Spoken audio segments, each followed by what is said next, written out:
성도 여러분 안녕하십니까? 네, 우리 오늘 교회에 오신 모든 성도님들 진심으로 환영합니다. 우리 함께 하나님의 말씀 에베소서 4장 15절에 있는 말씀을 함께 찾아서 읽도록 하겠습니다. 에베소서 4장 15절에 있는 말씀입니다. 우리 한번 같이 읽어볼까요? 오직 시작. 오직 사랑 안에서 참된 것을 하여 범사에 그에게까지 자랄지라. 그는 머리니 곧 그리스도라. 아멘. 우리 이우근 집사님 2달 만에 뵙습니다. 반갑습니다. 네, 환영합니다. 오늘 우리가 함께 나눌 말씀의 주제는 오라 그리고 가라라고 하는 말씀입니다. 어딜 오고 또 어디로 가라라는 말씀일까요? 사람이 가지고 있는 신앙을 한번 살펴보면 우리가 하나님의 말씀대로 따라 살고 싶지만 우리가 종종 이런 말씀을 합니다. 마음은 원이로되 육신이 약하도다. 그렇다면 우리가 언제까지 이런 말을 하고 살 거냐는 것입니다. 예수님을 믿을 때부터 지금 수십 년이 지난 지금도 마음은 원이로되 육신은 약하다라고 하는 말을 하늘 갈 때까지 하실 것입니까? 우리가 말씀대로 잘 안 되는 이유는 우리의 마음속에 있는 이기심과 교만함 때문이라고 이야기합니다. 사람은 본성 자체가 죄악적인 근성이 있기 때문입니다. 우리 삶 속에는 분명히 영적인 세계가 존재합니다. 그러나 눈에 보여요? 보이지 않아요? 보이지 않습니다. 그래서 이스라엘 백성들도 광야를 지나면서 모세 목사님이 시내산에 올라가 40일 동안 보이지 않자 사람들이 금방 변질된 것처럼 우리가 하나님이 보이지 않지만 하나님을 우리가 만나기를 힘쓰지 않으면 금방 변질될 수 있다고 하는 사실을 꼭 기억하셔야 합니다. 우리 또 다른 말씀인데요. 고린도전서 2장 16절에 있는 말씀입니다. 누가 주의 마음을 알아서 주를 가르치겠느냐? 그러나 우리가 그리스도의 마음을 가졌느니라. 여기 개미가 있는데요. 제 아이들도 개미를 참 좋아해요. 어린이들은 왠지 모르게 개미를 잡는 것을 참 좋아하는 것 같아요. 유치원에 다니는 한 어린아이가 아버지와 나눈 이야기가 얼마 전 SNS에 글이 띄어서 제가 한번 읽은 적이 있습니다. 어느 날 유치원을 갔다 오는 아들이 개미를 보다가 아버지에게 이런 말을 합니다.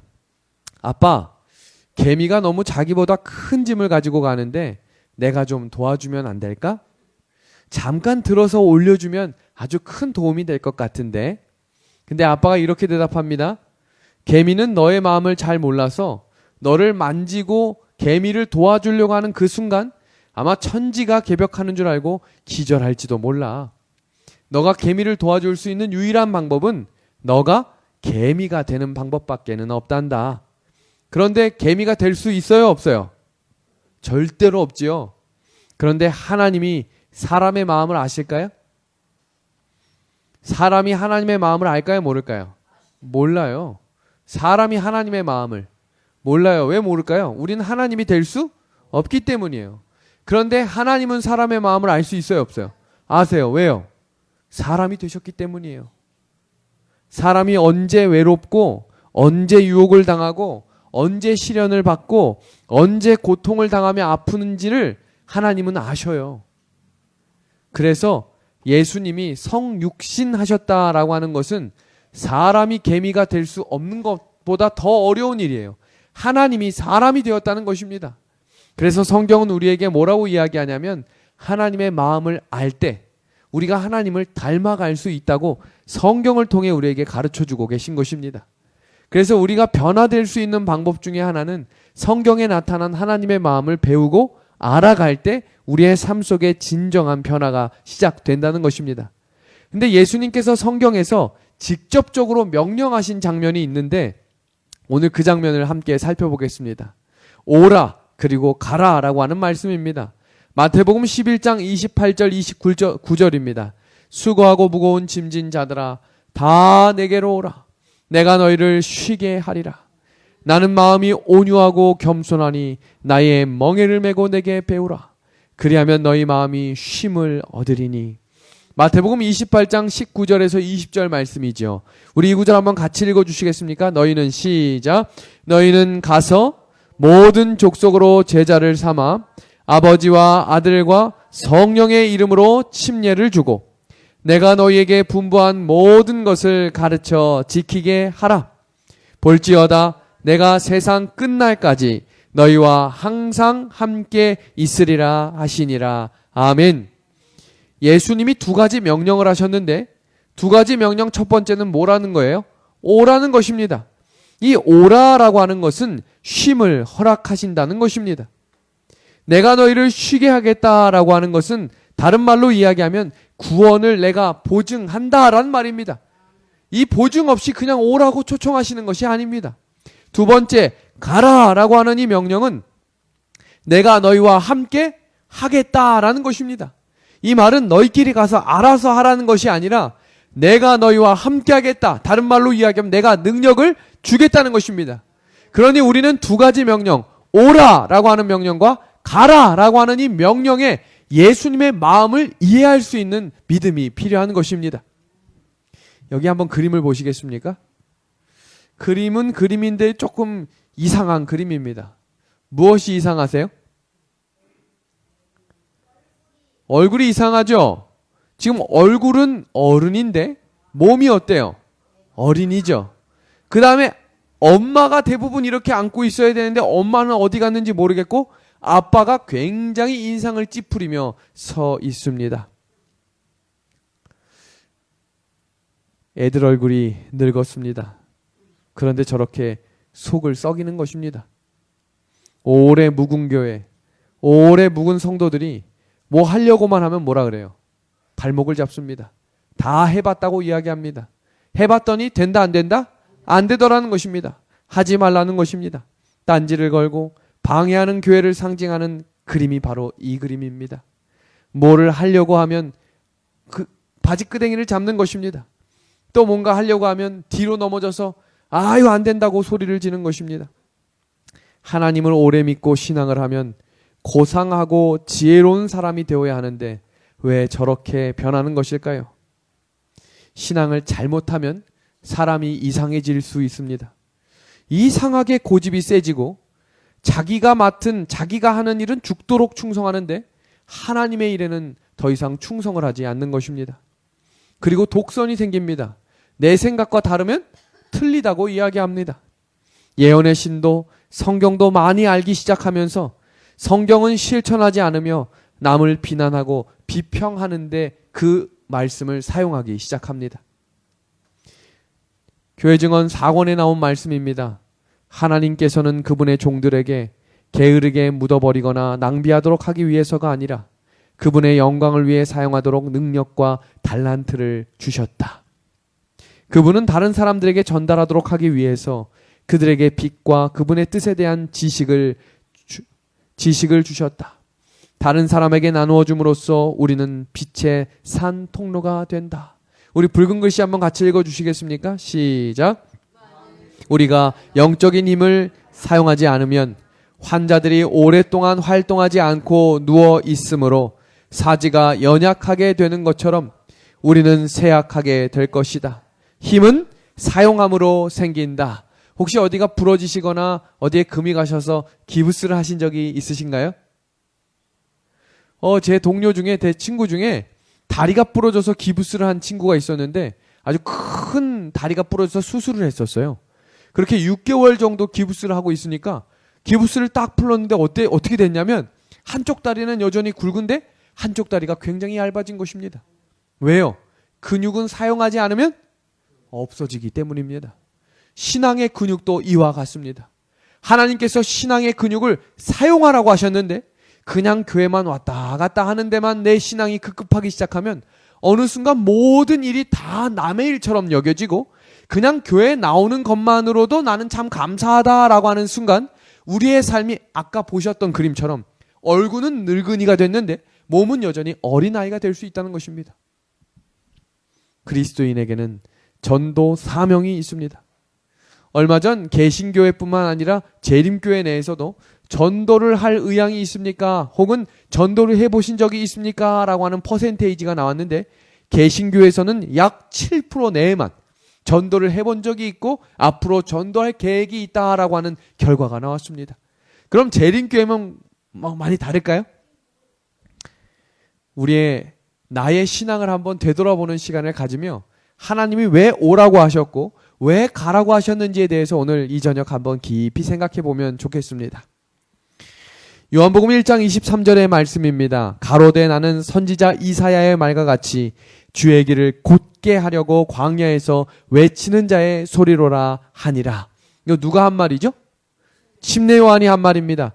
침례 요한이 예수님에 대해서 증거하는 것을 뭐라고 이야기했냐면 소리라고 이야기했습니다. 소리. 잘 기억해 주십시오.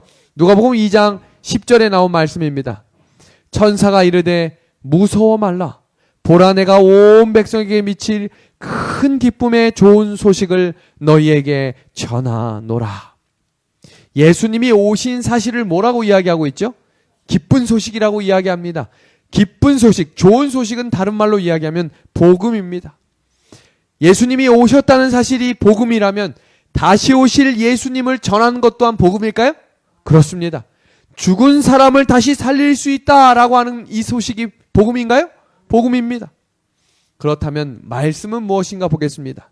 요한복음 1장 1절입니다. 태초에 무엇이 계시니라? 말씀이 계시니라. 말씀이 육신이 되어 우리 가운데 거하셨다라고 이야기하며 아버지의 독생자의 영광이다라고 이야기합니다. 예수님 자신을 뭐라고 표현하신 거예요? 말씀이라고 표현하신 것입니다. 지금 우리가 세 구절을 읽었는데요. 이 세 구절을 잠깐 정리해드리면 예수 그리스도에 대해서 증언하는 것을 뭐라고 이야기해요? 소리라고 이야기하고 예수님이 오신 사실과 다시 오실 재림에 대한 소식을 아까 뭐라고 이야기했죠? 복음이라고 이야기했습니다. 그리고 예수 그리스도 자신을 뭐라고 표현하셨어요? 말씀이라고 이야기하셨죠. 하나님에 대한 사상과 하나님의 뜻이 모양을 가지고 나타나신 분이 바로 예수님이라는 사실입니다. 그렇다면 신앙이라고 하는 것이 도대체 뭐냐는 것입니다. 우리 이 구절 같이 한번 읽어주시겠습니까? 시작. 소리에 대하여, 복음에 대하여, 말씀에 대하여 끊임없이 뭐 하는 거예요? 반응하는 것입니다. 소리가 외쳐지는데 귀를 닫고 있으면 들려요, 안 들려요? 안 들리죠. 복음이 여전히 기쁜 소식인데 그 복음을 듣지 않으면 뭐가 되는 거예요? 남의 소리가 되는 것입니다. 그리고 예수님이 본인이 말씀이라고 말씀하시고 강조까지 하셨는데도 성경을 보지 않으면 우리 예수님에 대해서 알 수 있어요, 없어요? 없다는 것입니다. 그래서 거기에 대해서 끊임없이 반응하는 것입니다. 신앙이란 복음의 본체이신 그리스도의 말씀에 순종하며 그분의 형상을 닮아가는 전 과정을 통하여 그분의 뜻을 소리와 모양으로 나타내는 것을 신앙이라고 하는 것입니다. 복음에 대한 반응은 세 가지로 드러납니다.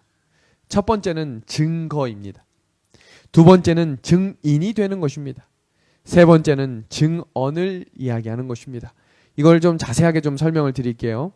복음에 대해서 반응한다는 것은 초림의 복음, 예수님이 오셨고 십자가에 달려 돌아가신 것이 나 때문이고 그 예수님이 십자가에 달려 돌아가심으로 죄의 문제가 해결됐으니 그 예수님을 믿고 순종하면 우리에게 무엇이 임하는 구원이 임하겠다라고 하는 이 구원의 기쁜 복음을 받아들이는 것을 뭐라고 이야기하냐면 복음에 반응하는 것입니다. 그리고 재림의 복음을 향해서 전진하고 복음을 전하는 것입니다. 그래서 여기서 중요한 것은 초림의 복음의 기초에서 소리를 듣는 것으로만 만족하시면 안 되고 그 복음을 가지고 그 복음을 뭐 하는 거예요? 가서 이야기하는 것이 복음의 완성이라는 사실입니다. 우리 히브리서 11장 13절의 말씀인데요. 이 사람들은 다 믿음을 따라 죽었으며 약속을 받지 못하였으되 그것들을 멀리서 보고 환영하며 또 땅에서는 외국인과 나그네로라 증거하였으니 여기에 나그네와 떠돌이가 있습니다. 나그네와 떠돌이의 차이가 무엇인지 한번 살펴보겠습니다. 나그네와 떠돌이가 같을까요, 다를까요? 달라요. 나그네는 여행자고 떠돌이는 방랑자입니다. 그럼 여행자하고 방랑자의 결정적인 차이가 뭘까요? 목적이 있고 없음이죠. 여행자는 목적이 분명한 사람이고 방랑자는 뭐예요? 목적지가 없는 사람입니다. 히브리서 이어지는 9절의 말씀입니다. 저희가 이제는 더 나은 본향을 사모하니 곧 하늘에 있는 것이라.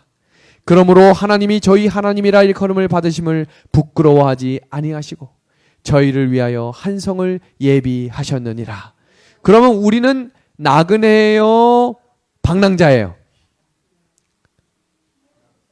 잘 모르겠어요? 엄마한테 물어보세요. 나그네일까요, 방랑자일까요? 나그네입니다. 그럼 뒷사람 옆사람한테 이렇게 인사하겠습니다. 당신은 나그네입니다. 시작. 당신은 나그네입니다. 방랑자가 되셔서는 안 됩니다.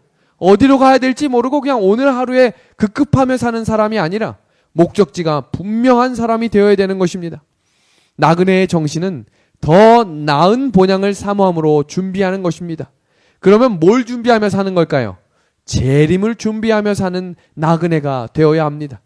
그럼 재림을 준비하는 사람은 그 재림을 증거하는 사람이고, 재림을 준비할 때 우리의 삶에서 가장 중요한 건 무엇의 변화가 필요한 거예요?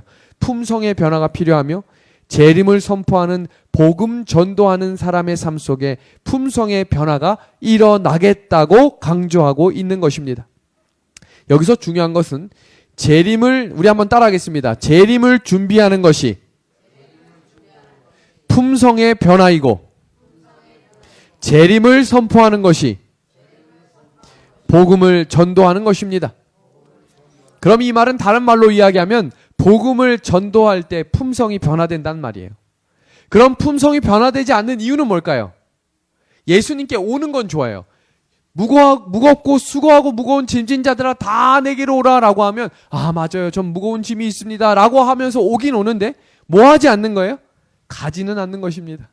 그러면 재림의 준비도 되지 않고 품성의 변화도 되지 않으니 하늘 가는 백성의 모습이 아니라 방랑자의 모습이 될 수 있다는 것입니다. 자, 한번 이걸 살펴보겠습니다. 왜 전도해야 할까? 성경에서 우리에게 왜 전도하냐고 누군가가 우리에게 질문한다면 뭐라고 대답하시겠어요? 첫 번째는 뭐냐면, 근육을 사용하지 않으면 뭐가 된다 그랬어요? 근육이 사라지는 것입니다. 신앙의 나이는 많이 먹고 신앙의 연수는 깊어지지만 복음을 전도하지 않으면 그 신앙이 뭐가 될 수 있냐면 변질될 수 있다는 것입니다. 왜 전도해야 하는가? 우리 큰 목소리로 같이 읽어볼까요? 1번 시작. 주님의 명령이기 때문이에요. 또 가라사대 너희는 온 천하에 다니며 만민에게 복음을 전파하라. 믿고 침례를 받는 사람은 구원을 얻을 것이요 믿지 않는 사람은 정죄를 받으리라. 사랑과 생명의 원리를 좀 잠깐 보겠습니다. 하나님과 나 사이에 관계가 맺혀지지 않으면 사람은 죽은 사람이라고 했습니다. 살아있는 듯하나 생명이 없는 죽은 듯한 사람입니다. 근데 하나님께서 성경에 새 계명을 주노니 너희는 하나님을 사랑하고 누굴 사랑하라고 했죠? 이웃을 사랑하라고 말씀하셨습니다. 자, 한번 그림을 보겠습니다. 요 그림의 본질을 명확히 이해하셔야 되는데, 자, 나하고 하나님과의 교통관계, 서로 주고받는 관계가 돼야 우리는 생명이 있는 사람이 되는 것입니다. 근데 하나님이 뭐라고 이야기하셨냐면, 나와 이웃과의 하나님의 복음이 전해지는 관계가 지속이 돼야 그 생명이 이어지는 관계라고 설명을 하셨습니다.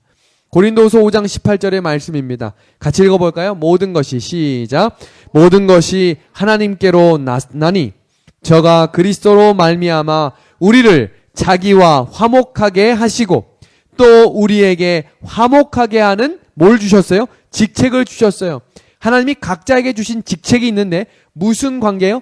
화목하게 하는 직책을 주셨다는 것입니다.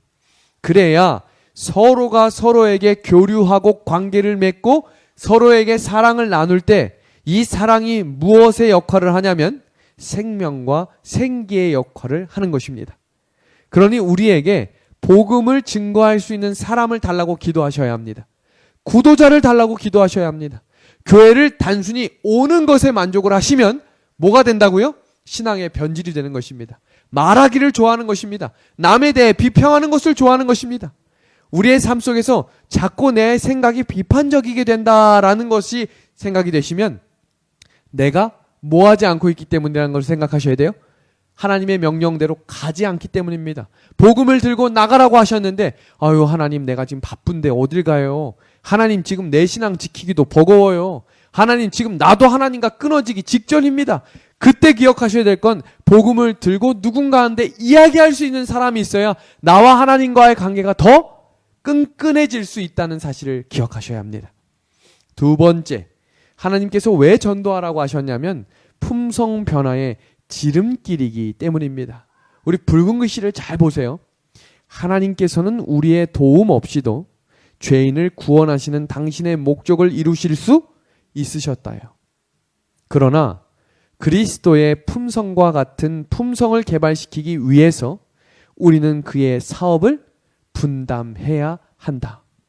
하나님이 왜 우리에게 전도를 하라고 명령하셨냐면 그래야 예수님의 마음을 알 수 있고 예수님을 닮아갈 수 있기 때문입니다. 우리의 삶 속에서 우리의 본성에서 나오는 두 가지는 이기심과 교만입니다.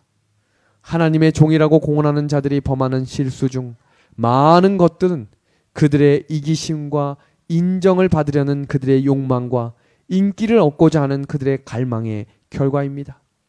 성도 여러분, 우리가 지난 시간에 사람이 이기적이라고 했어요? 이기적이지 않다고 했어요? 이기적입니다. 오늘도 우리가 차 운전을 하면서 신호가 걸렸지만 신호가 걸렸을 때는 이 신호가 빨리 변했으면 좋겠어요? 어떻게 해요? 빨리 변했으면 좋겠어요.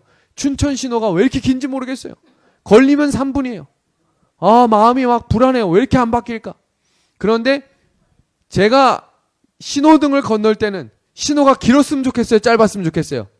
길었으면 좋겠어요. 이게 사람의 마음입니다. 사람이 이렇게 이기적인 거예요. 그리고 우린 입만 열면 아닌 듯 싶지만 나를 드러내는 걸 좋아합니다. 내가 이런 걸 했다. 나 때문에 이렇게 된 것이다. 내가 했기 때문이다 라는 말을 좋아합니다. 그런데 초기 문집에요. 이런 우리의 귀한 영감의 말씀이 있습니다. 우리 같이 한번 읽어볼까요? 만일 시작. 만일 교만과 이기심만 버린다면 대부분의 문제들은 5분 내에 해결될 수 있을 것이다. 잘 생각해 보시면 왜 안 될까라고 생각하면 내 이기심과 내 욕심이 가득하기 때문이라는 것을 기억하셔야 돼요. 그래서 사람들이 성도들이 인내하지 못하는 이유가 뭐냐면 내 생각과 내 뜻대로 안 된다는 것입니다. 그러나 하나님의 뜻이 기다리라라고 하는 명령이라면 우리는 기다릴 수도 있어야 합니다. 품성의 변화라고 하는 것은 자기 중심적 이기적인 삶에서 다른 사람의 삶을 생각하는 이타적인 삶으로 변화하는 것입니다. 그래서 성경은 우리에게 남을 대접하라고 가르쳐 준 것입니다. 그리고 사단의 정신은 교만이지만 예수님의 정신은 뭐라고요? 겸손이라고 가르쳐 주셨습니다. 재림의 준비는 오늘 이 시물교훈에 나온 말씀이 너무나 중요한 말씀입니다. 하나님의 형상대로 형성된 품성은 우리가 이 세상에서 내세로 가져갈 수 있는 유일한 보물이다. 그러므로 현세에서 우리의 품성을 개발하고 우리의 품성을 중요하게 생각하는 이 일이 얼마나 중요한지를 기억하셔야 합니다. 그리고 세 번째는 우리가 전도해야 되는 이유가 뭐라고 되어 있어요? 우리 같이 읽어주시겠습니까? 시작. 재림의 교회의 사명입니다. 재림교회의 사명이기 때문입니다.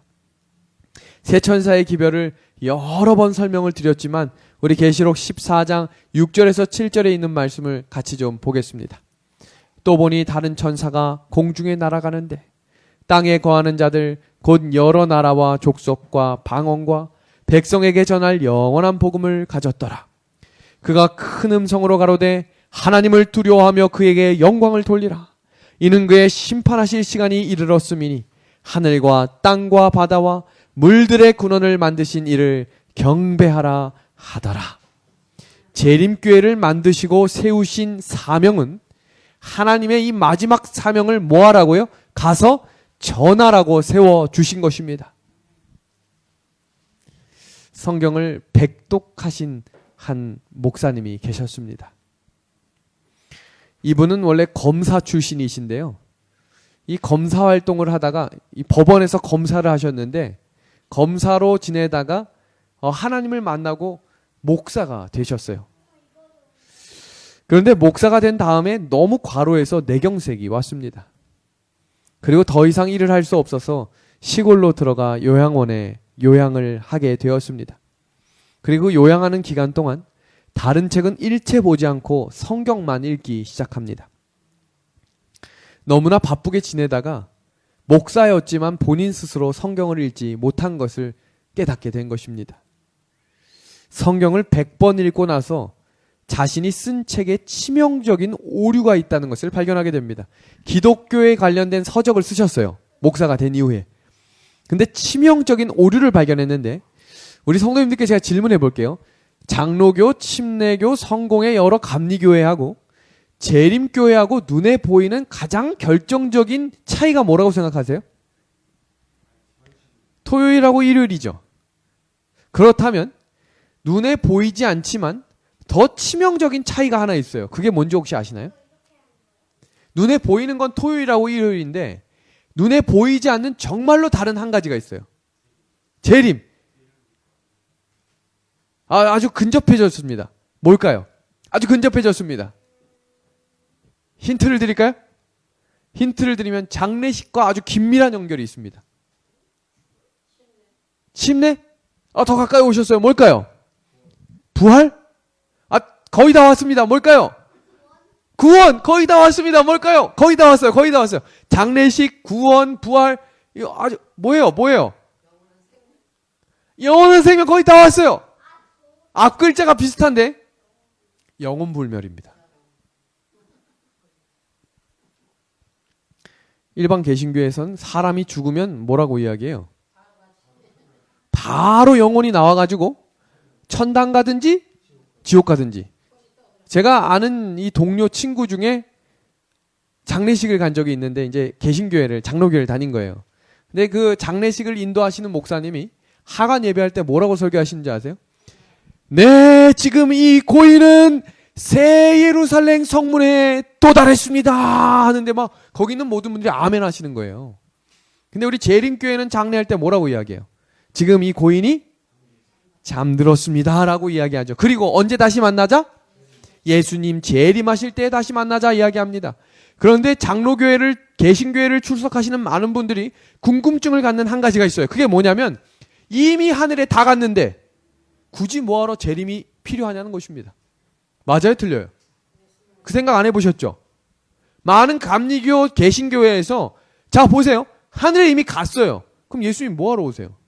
이미 거기서 같이 지내면 되지. 그러니까 또 다른 교리 하나를 만들었는데 뭐예요? 예수님이 오시면 영혼이 재빨리 데려와가지고 무덤 속으로 쏙 들어갔다가 다시 뭐 한다는 거예요? 다시 부활한다. 이런 말도 안 되는 이야기를 하는 것입니다.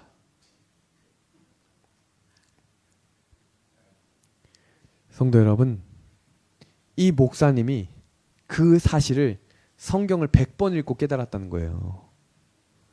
그런데 성경을 1년에 한 번도 제대로 읽지 않는 우리가 이 사실을 알고 있다는 게 얼마나 감사한 진리입니까? 아멘 안 하시네요?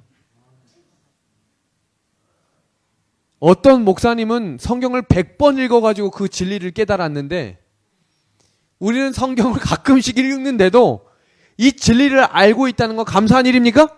감사한 일입니다. 이 목사님이 그 사실을 깨닫고 쓰신 책이 인간의 사후세계 1권이에요. 그 책 표지에 다음과 같은 글이 나옵니다. 작기 때문에 제가 읽어드릴게요. 죽은 자의 영혼은 없다. 전생이 있다는 영혼 재생설이나 죽은 자의 영혼이 천당이나 지옥에 간다는 영혼 불멸설은 모두 비성경적인 인간이 만들어낸 허상일 뿐이다. 뒷페이지에 나오는 이야기입니다. 성서 어디에도 육신을 떠난 영혼이 다른 세계에서 생존한다는 말은 없다. 반대로 죽음은 생존의 끝이고 육신이 죽을 때 그 영혼도 끝난다는 내용의 성경 구절은 헤아리기 어려울 만큼 있다. 그렇다면 우리는 하나님의 말씀인 성서에 기록된 대로 믿는 것이 곧 진리를 따르는 것이 될 것이다. 아멘? 저자는 1993년부터 뇌경색증으로 병마와 싸우고 있다. 그 이전에는 제야 법조인으로 종사하면서 목회자의 길을 가느라고 시간에 얽매여 성경을 몇 차례 통독하지 못하고 그러한 상황에서 1997년에 출간된 기독교의 전반적인 이해를 정리하였다. 그러나 1994년 이후 모든 세상 일을 패하고 요양을 위해 지방으로 내려가 수년 동안 성경을 100회 통독하고 비로소 기존의 나의 견해에 오류가 있음을 발견하기에 이르렀다. 따라서 그 내용을 바로잡는 뜻에서 인간의 사후세계 1권, 2권을 쓰기에 이른 것이다. 1권이 나왔어요. 2권 나왔을까요? 안 나왔을까요? 2권은 서점에 없어졌습니다. 1권도 서점에서 판매되다가 사라졌습니다. 이 책이 기독교계에 돌아다니면 심각해지기 때문입니다. 책방에는 없지만 재고는 있습니다. 무슨 일이 벌어진 걸까요? 서점에 책 판매를 못하게 만들어버린 것입니다. 이 안식일과 영혼불멸의 문제는 기독교 고리의 중요한 기둥입니다. 이 내용을 명확하게 깨달은 교회가 바로 재림교회입니다. 요즘 청소년들과 많은 성인들이 보는 드라마와 영화에 빠짐없이 나오는 한 가지는 영혼불멸설이에요. 사람이 죽은 영혼이 갑자기 튀어나와서 다른 사람 몸에 들어가고, 갑자기 죽은 사람이 갑자기 깨어나고, 제사를 드리면 어디 떠돌아다니던 영혼이 와가지고 제사밥 먹고 가고. 그런데 그런 것들을 재림교회 젊은이들이 보고 그런 줄 알고 믿고 살아가고 있습니다. 그렇다면 우리 재림 성도들이 이 참된 진리를 깨닫고 오라고 명령하신 예수님의 말씀을 듣고 가서 뭐라고 이야기하셔야 돼요? 가서 복음을 증거하는 사람들이 되어야 합니다. 이우근 집사님이 그림 좀 익숙한 그림 아닌가요? 영월재림교회에서 교회 건축이 마치고 제가 성경을 제대로 연구하면서 가장 강조하고 있는 책 중에 한 거는 요한계시록입니다. 그런데 요한계시록은 예언의 말씀 중에도 어떤 말씀이 나오냐면 계시록을 연구할 때 하나님이 그 교회를 부흥시키겠다라고 약속하셨어요.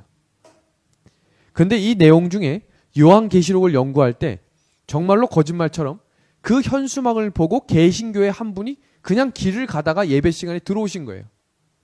그분이 어떻게 이야기를 하시냐면 저는 화요일 예배만 나올 테니까 이 계시록 공부만 하겠다는 거예요. 그래서 저에게 교회 나오라는 이야기는 하지 마십시오. 저 감리교회에서 태어났고 여태까지 감리교회만 다녔던 사람입니다. 그래서 제가 알겠다고 했어요.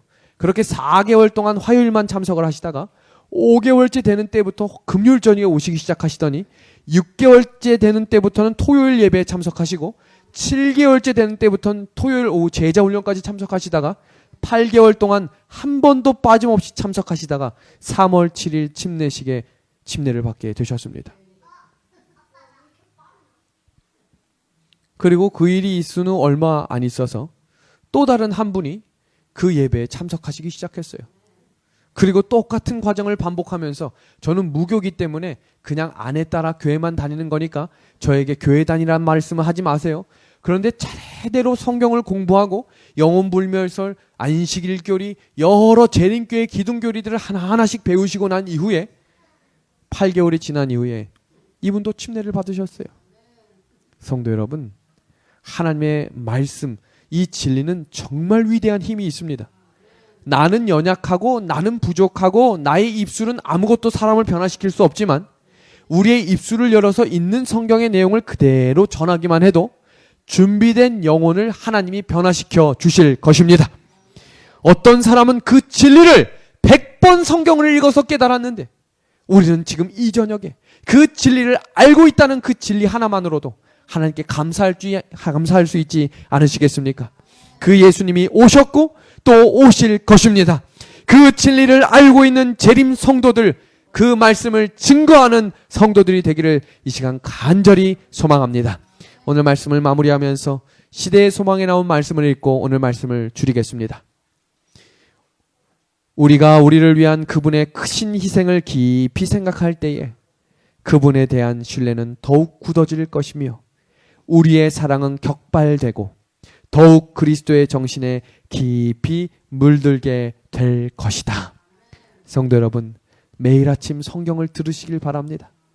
말씀을 들으시길 바랍니다. 오라라고 명령하신 하나님께서 우리에게 뭐라고 말씀하셨다고요? 가라라고 명령하셨습니다. 오늘 제가 점심시간에 우리 이남호 과장님하고 김주일 과장님하고 식사를 했어요. 근데 제가 이남호 과장님한테 감동받는 한 가지가 있는데 10년이 넘게 매일 아침 운동을 1시간씩 하는 것입니다. 어떤 사람이든 간에 가장 무서운 사람 중에 한 사람은 성실한 사람입니다. 비가 오나 눈이 오나 그 자리를 지킨다는 건 대단한 것입니다. 그런데요, 말씀도 그렇게 봐야 한다는 거예요. 기분 내킬 때 보고 신앙 낮아지고 바빠지면 안 보는 게 아니라 눈이 오나 비가 오나 힘들거나 낙심될 그때에도 여전히 말씀을 읽고 듣는 자들이 되어야 하나님의 마음을 닮아가는, 우리의 삶 가운데 하늘과 가까워지는 그런 믿음의 재림 성도들이 될 것입니다. 오늘 그런 믿음의 말씀을 듣고 실천하시기로 결심하시는 분들만 아멘 하시기를 바랍니다. 오늘 말씀을 줄이겠습니다.